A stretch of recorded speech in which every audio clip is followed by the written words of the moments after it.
Look at this little beauty and the different formation. I think it's just absolutely lovely. It's divine. Speaking of divine, it helps you with divine insights, aura clearing, chakra balance, past life healing, and it's called an Aragonite star cluster.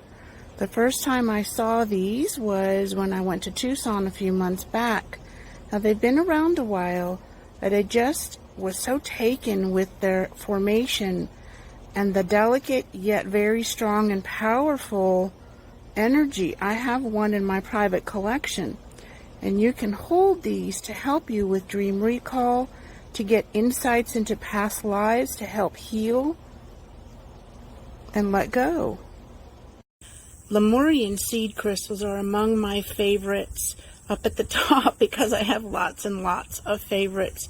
This one you can see the inclusions inside, and it has rainbow prisms in it. So the Akashic Records is where all of your gifts, your life purpose, your contracts and agreements are held. And these crystals will help you access them. They also work with Archangel Metatron, who is the keeper of the Book of Life, and will help you access your own records so that you get the clarity that you want and need for your purpose, and find out more about why you're here and what you are to do. That will help impact and empower you so that you can guide others to do the same in your own unique way. This beautiful piece of apophyllite, and the green is fluorite, and look at all of the little druzy points. Amazing. The green fluorite helps to tap into your prosperity and abundance, your financial flow.